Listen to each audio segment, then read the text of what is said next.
The Detroit Pistons. After being a powerhouse in the late 80s and early 90s, winning 2 championships in that span, the team was pretty mediocre for the rest of the decade. After the 1993-94 season, where the team won a whopping 20 games, they drafted Grant Hill 3rd overall and quickly became their go-to guy. He was named to all-star teams, received all NBA honors, but the team itself wasn't all that good, never even making it to the second round. And after the 1999-2000 season, where Grant had his best statistical year, the team was once again mid. And just like Americans in the late 60s, Grant had had enough of Detroit, deciding to leave and sign with the Orlando Magic. But due to the salary cap being a thing, it had to be a sign and trade. The Pistons received Chucky Atkins and some center called Ben Wallace, who after going undrafted was coming off his 3rd NBA season, where he continued to show improvement year after year, especially on the defensive side of the ball. The 2000-2001 season was a transition year, and as expected, the team missed the playoffs. Ben Wallace showed more improvement, coming in 5th for Defensive Player of the Year, and Jerry Stackhouse, one of the greatest shot chuckers of all time, led the league in scoring on absolutely horrendous efficiency. In the offseason, they drafted Rodney White 9th overall, hoping he would become their future small forward. He did not, and to add insult to injury, Joe Johnson was selected 1 pick later. They fired George Irvin and brought in Rick Carlisle, then traded Jub Buechler and John Wallace for Cliff Robinson, pairing him and Ben Wallace up with hopes of creating a dominant defensive backcourt. The team jumped from 32 to 50 wins the next season. Ben Wallace won his first Defensive Player of the Year award, while Cliff was named to the All-Defensive Second Team. But surprisingly, their defensive rating stayed the same. In fact, it was the offensive improvement that led to more wins, which can be attributed to Cliff's spacing, Brickhouse's reduction in shots, and the 6th Man of the Year Corliss Williamson's scoring off the bench. In round 1, they faced the Vince Carterless Raptors, winning in 6. But in round 2, after taking game 1, they would lose to Boston in 5. And one thing became apparent: they were in need of a real go-to scorer or scorers. They first addressed this problem in a pretty questionable move by signing a 25-year-old Chauncey Billups, who after being drafted 3rd overall in the 97 draft, was already playing for his 5th different team, and he was widely regarded as a bust. But the Pistons must have known something the rest of the league didn't, as this move would soon pay off. In the draft with the 23rd pick, they selected Tayshaun Prince, who also became an instrumental part in their success. Nearing the end of the offseason, it appeared the team would have to reluctantly roll with the Brick House as their go-to scorer once again. But on September 12th, the team was able to finalize a 6-player trade with the Wizards that included sending them Brick Stack in exchange for Rip Hamilton, who was 4 years younger and already better on both sides of the ball. Why would the Wizards do this then, you might ask? Well, it was 2002. Michael Jordan was on the team, and well, he was also kind of the GM, and dude didn't really know what was going on, to be honest. The 2002 to 2003 season played out pretty similar to the season prior. They once again won 50 games, relying heavily on their defense. This season ranking 4th in defensive rating. Ben Wallace won his 2nd Defensive Player of the Year award. Chauncey would have his best season to this point, while Rip continued his great play from the Wizards. In the playoffs, they held the 1 seed with only 50 wins. And in round 1, they faced the Magic and Tracy McGrady, who for the first 4 games went ballistic, putting them up 3-1. But luckily for Detroit, Orlando was coached by Mr. 3-1 himself, Doc Rivers.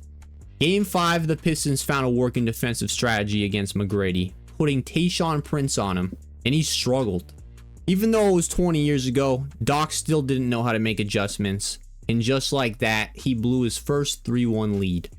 In round 2, Detroit played AI and the 76ers, who after carrying his team to a 2-2 series lead, appeared tired, and was no longer able to carry the team alone, losing in 6. In the conference finals, 1 series away from the promised land, they faced their toughest challenge yet, led by our favorite ball drunk driver, and almost championship winning head coach, Jason Kidd. And with help from the second bald dick on the team, Richard Jefferson, as well as Kenyon Martin, after 2 close games resulting in the Nets going up 2-0, they swept the Pistons, bringing us to the 2003 offseason. Even though the Pistons were the 1 seed, they still had a chance at the top pick with the 6th best odds. After a trade in 1998 where they traded Otis Thorpe to the at the time Vancouver Grizzlies. The pick was protected, and at this point, protection worked differently. Basically, if during the 2003 draft, the pick jumped to 1, the Grizzlies would get it. If it landed anywhere else, it belonged to the Pistons. And luckily for the Pistons, it jumped up to 2. This happened to be the most stacked top 5 in NBA history, with 4 future Hall of Famers. LeBron would go number 1 to no one's surprise. And at 2, they still had 3 Hall of Famers to choose from, with their biggest need being small forward or power forward. Boom, you can have either one, Melo or Bosh. There's no wrong choice, right?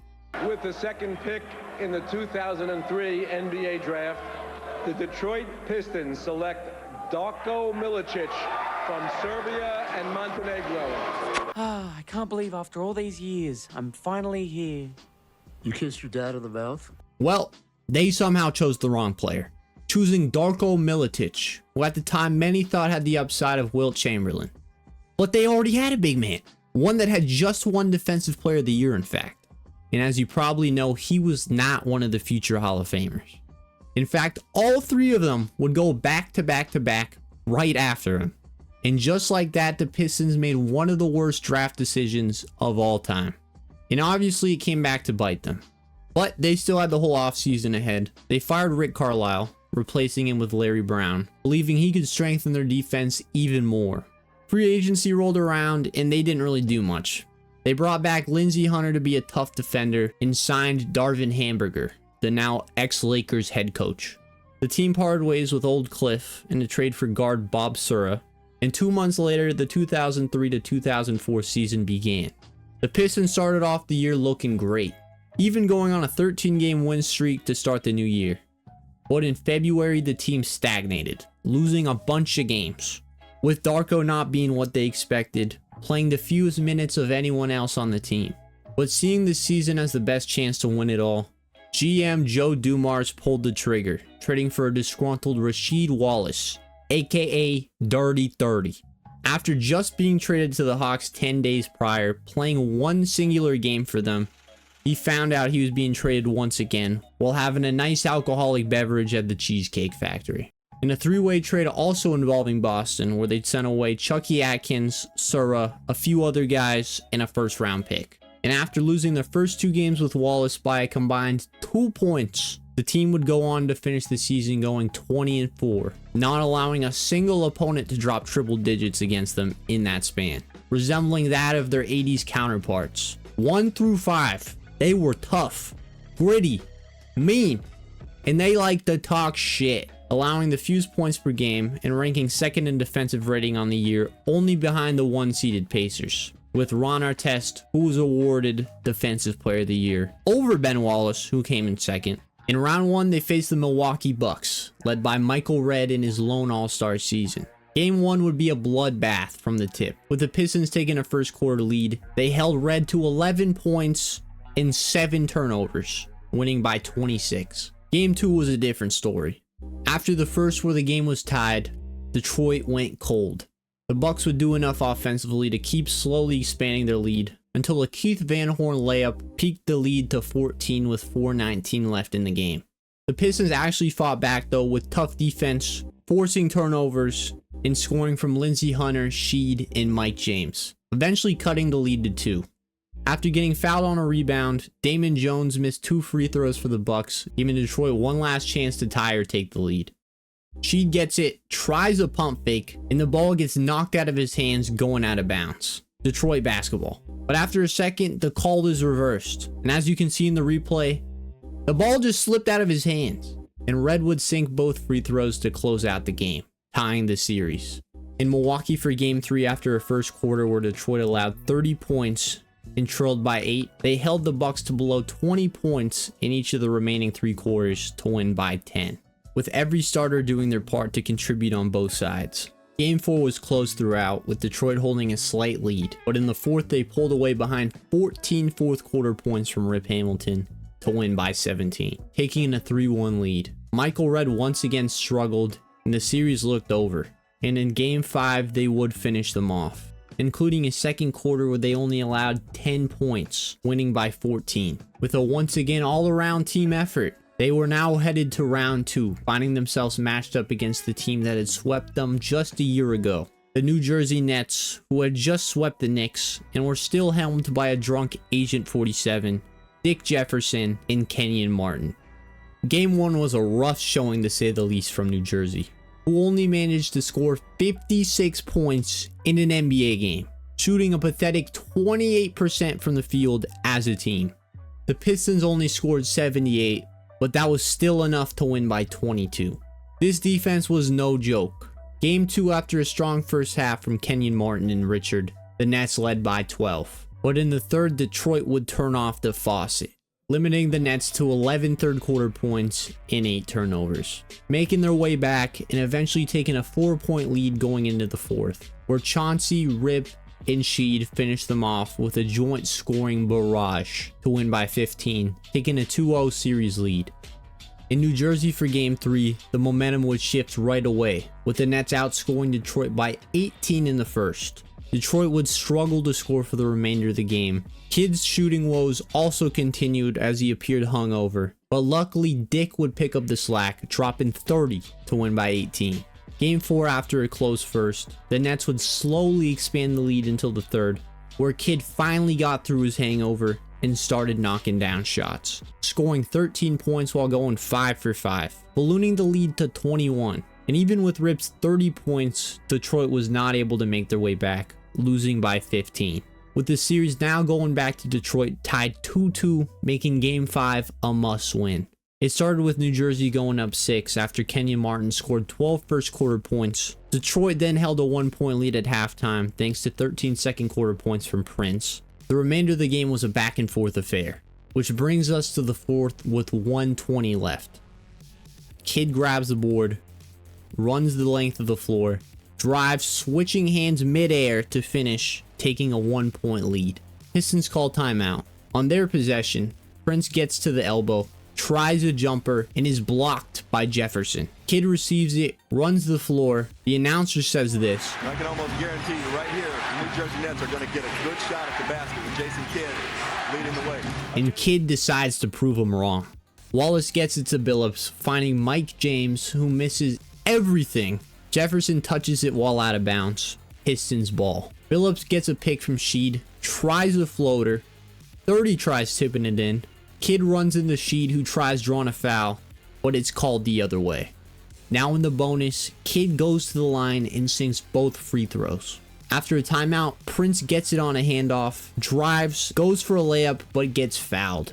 He goes 1 of 2 from the line. With 13 seconds remaining, Detroit is forced to foul again, once again putting the game in Kidd's hands. And he misses both.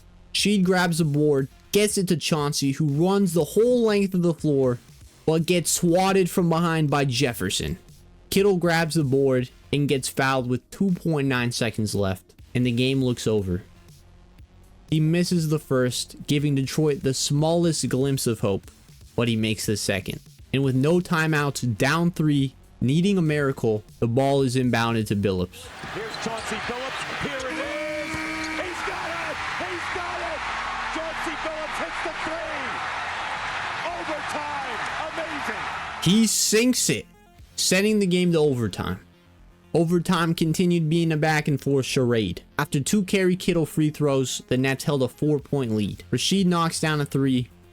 Billups is fouled, goes to the line, hits both free throws, taking a 1-point lead. Dick Jefferson gets fouled and goes 1 of 2, tying it. The final 3 possessions, both teams fail to score, leading to yet another overtime. The Nets jump out to a 5-point lead, but Detroit once again fights back by getting to the rim, taking a 1-point lead after 2 Billups free throws. And just like in overtime 1, Dick gets fouled and goes 1 of 2, tying it. Both teams once again miss on their final 2 possessions, which means, you guessed it, a third overtime. Again, the Nets jump out to a lead, but this time they're able to hold on, with Dick finishing them off, making his last 4 free throws to win by 7. And after having a 2-0 series lead, Detroit was now down 3-2. And according to LandofBasketball.com, only 16.3% of teams throughout NBA history were able to come back from being down 3-2. So obviously with these mathematics, things looked dire. But I assume you read the title of this video, so you probably know what's gonna happen. This game was the first and only time Detroit allowed 100 points or more in a game during this run. In Game 6 back in New Jersey, after a close first quarter, Detroit's defense came to life, allowing just 8 total second quarter points, forcing 7 turnovers, one short of tying their points, giving them a 14-point halftime lead.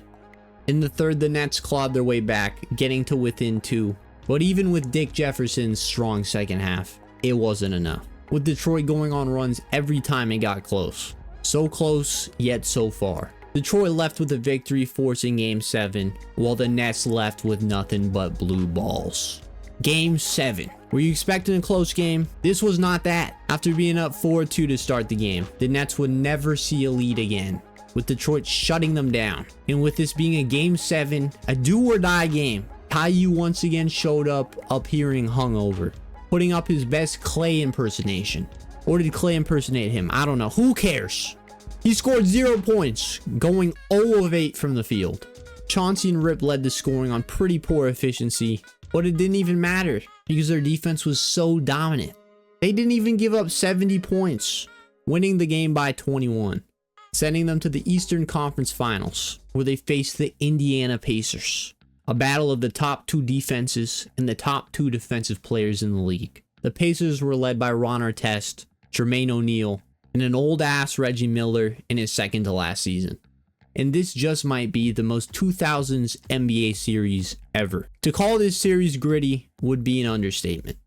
Game 1, after a high-scoring first quarter for this series' standards, the Pacers locked in defensively, holding the Pistons to just 15 second quarter points, taking a 7-point halftime lead. In the second half, the fun began, where the game became a slug and brick fest. Detroit got to within 3 going into the fourth, eventually taking a lead. The remainder of the fourth was filled with a lot of messy possessions, fouls, physicality, and with 40 seconds left, Pacers ball, who else than Kill himself gets it off a pick to knock down the 3. After yet another messy Pistons possession, Rip actually finds himself in the corner with a good look, but misses. O'Neal is fouled on the rebound, goes to the line, and misses both free throws, giving the Pistons another chance. Rip drives, gets it to Prince, who finds Billups for an open look, but misses everything. She grabs the board, backs it out to 3, trying an insanely contested shot, and also isn't able to hit a single follicle of the rim.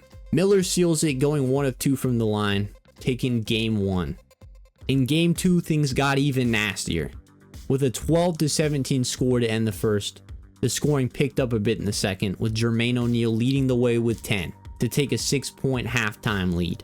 Rasheed started the third off hot, and to end the third and throughout the fourth, Rip was getting to the paint at will, scoring and drawing fouls. But once again, what was most impressive had to be the Detroit defense, which not only held Indiana to a combined 24 second half points, but also they had 19 blocks as a team, including Prince's insane game-saving chase down block on Reggie Miller, one short of tying the all-time record. They also had 10 steals, which combined might be the most blocks and steals by a team ever. Bruh.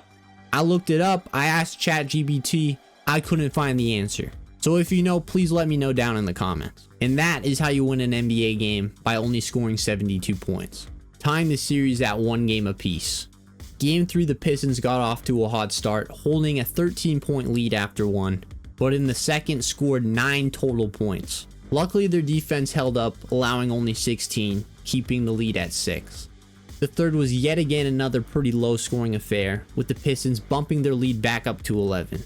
In the fourth, both teams decided to start lighting it up. Al Harrington was able to make it a 2-point game off a 3 with 48 seconds left, but a Ben Wallace tip-in, some rip free throws finished off the Pacers, putting the Pistons up 2-1. In another great all-around performance for the team. Game 4, Ron Artest would get off to a hot start, scoring 12 first quarter points, and the Pacers jumped out to a 12-point first quarter lead. The second quarter, the Pistons were not able to make up much ground. In the third, they were held to just 17% shooting from the field, scoring only 11 points, and in a game like this, a 20-point lead looked more like 40. And in the fourth, neither team even scored 20 points. The Pacers did commit 10 fouls in the quarter though, 3 short of equaling their points, tying the series 2-2. Game 5 being a must win, the Pistons came out of the gates strong, scoring and holding Indiana to just 4 points in the final 6 minutes of the first. In the second, the Pacers made their way back, not allowing a single point for nearly 5 minutes. But Detroit went into halftime with a 5-point lead thanks to 13 points from Rip. He continued his dominance in the third, adding on another 11, while Sheed had 3 blocks in the third alone, holding a 9-point lead following a Fred Jones 3. After a quick start to the fourth from the Pacers cutting it to 5, the Pistons pulled away, continuing to get stops while limiting the fouls, eventually winning by 18, limiting the Pacers to only 65 points. Game 6 ended up being maybe the roughest NBA game of all time. After a stinky start from Detroit scoring only 11 in the first, they were down 12, but slowly made their way back. In the second, they only scored 16, but limited the Pacers to only 10. Forcing 7 turnovers in the process. In the third, O'Neal's 10 kept the Pacers from sinking, giving them a 4-point lead going into the fourth, which was just a battle. The refs for the most part swallowed their whistles, allowing the physicality to reach its max. After some scoring from Hamilton and Billups, the Pistons finally took the lead. In the first half. Oh, wow. Artest just leveled Rip Hamilton. The Pacers said before this game that they wanted to get physical with Rip Hamilton. I guarantee you Rick Carlisle and no one in the Pacers meant that. Then closed him out with some tough paint defense, including another great block by Prince, and a few more buckets, ending the game with a final score of 69-65. The nastiest score from an NBA game that I have ever seen. This defense was just insane. 1 through 5, they could all do it at an elite level, holding whoever they faced to this point consistently for minutes of game time without points. And after 14 years, they were back in the finals. But now they had to face the Kobe Shaq Lakers, who after winning 3 straight titles together, were in the middle of a well-documented feud. On top of that, Kobe was in the midst of a legal battle, which spanned throughout the season, which ended up being settled out of court, and is something I am definitely not qualified to speak on. This feud with the legal stuff obviously caused chemistry issues. But who needs chemistry when you have talent? In free agency, they picked up Gary Payton and Carl I Like Children Malone. Yeah, man. We gotta definitely write a song about how we do not diddle kids. Do not diddle kids, it's no good diddling kids. There is no quicker way for people to think that you are diddling kids than by writing a song about it. Forming what appeared to be a super team. This obviously made the Pistons considerable underdogs. And according to Vegas odd makers before the series started, the Lakers had an 87.5 implied probability of winning the championship. I don't know exactly what any of those words mean, but I do know they thought the Lakers were going to win. Game 1 was close in the first half, with Shaq getting whatever he wanted, ending the half with 20, while Kobe hit some tough shots as well. But they were the only two doing anything offensively, with the rest of the team struggling, while the Pistons were getting help all around with Chauncey Billups leading the way. In the third, the Pistons took the lead early with a little run, going into the fourth up 6. To start the fourth, after one more little run putting them up 13, they were able to hold on until the end, finding great shots while Prince was able to hold Kobe to just 2 of 7 in the fourth. Shaq had a great game, but with everyone else struggling, it didn't even matter. Game 2 was close once again. Kobe was hitting his shots to start the game. He committed 4 turnovers by halftime, but at least he was hitting his shots. Ben Wallace was doing a pretty solid job on Shaq, playing him pretty physically, but the Pistons offense outside of Chauncey looked tired from all the hard D. Pause. Resume. And the Lakers led by 8 at halftime, but behind a ridiculous 30-point third quarter from the Pistons where Chauncey dropped 16, they trailed by only 2 to start the fourth, where the Pistons eventually took the lead, with Hamilton doing his thing, then taking a 6-point lead on a Wallace putback with 47 seconds left, basically all but sealing the game. How was this team seen as the underdog? They were about to be up 2-0 on the road, but then Shaq and Kobe happened. A pressured 3, that doesn't go. O'Neal with a rebound, gets the putback and gets fouled. And he's going to put Kobe on Billups because of the... Less than 5 from way outside. Got it! Oh, man! Boom. sending the game to overtime. This must have demoralized the Pistons because they did their best Paul Pierce impersonation by absolutely shitting their pants, managing to score just 2 points in the final 5-minute period, while Shaq and Kobe took over, tying the series. Game 3 in Detroit, the Pistons got off to a great start, taking the lead right away with every starter doing their thing, and more importantly, holding Kobe to 0 first quarter points. The rest of the game was much of the same, with the defense leading the way, holding Shaq and Kobe to a combined 25 points, with the Lakers as a whole only managing 68. With Kobe shooting horrendously, Rip led the way, finishing with 31 to win by 20. Game 4 on the verge of going up 3-1, the Lakers fought back, with Shaq balling out, having a double-double by halftime. In a first half that featured multiple lead changes, Kobe continued struggling, while Chauncey and Sheed did their thing. In the third, the Diddler would leave the game with injury, playing his last minutes in the NBA, while the Pistons shot the ball well and continued their stellar defense, but turned the ball over 6 times, making it a tied ball game going into the fourth, where Shaq and Kobe did the best they could, but a strong quarter from Mr. Dirty 30, Rip, and Chauncey was enough to win by 8. Putting Detroit up 3-1. One game away from the ultimate goal. And in game 5, after a close first, Detroit ran away with it, with every starter scoring in double figures. Shaq was solid, while Kobe stunk it up once again. This being the last game these two would ever play together, with Shaq being shipped to Miami during the offseason. Detroit was a city of champions once again. Chauncey Billups was named Finals MVP thanks to consistent play throughout the series. But honestly, the award could have been given to any of the starting 5. Rip has some big scoring performances. Prince did a fantastic job guarding Kobe. Sheed did his thing scoring, while stopping the pedal from diddling down low, sending him out sad. And Wallace did his thing, making Shaq look mortal for the most part, which most players were not able to do. And in the following season, they would go back to the finals, but lose to the Spurs in 6, with the Milicic pick really hurting them. They would return to a few more conference finals, but slowly all their guys would get older. Wallace would leave for Chicago. Billups ended up in Denver in a trade for Iverson, which they really haven't recovered from since. And now in 2024, this team is the laughingstock of the NBA. Well, them or the Wizards.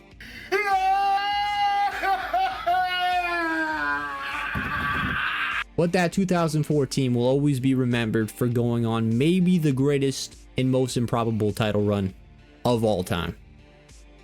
And that concludes the video. If you enjoyed, please leave a like and subscribe. I'm still a pretty small channel, and it would mean a lot. If you have a friend or loved one who you think might enjoy this as well, share it with them. That also helps out a lot. If you're still here, comment Dirty 30 to let me know you made it to the end. Anyhow, thank you all so much for watching.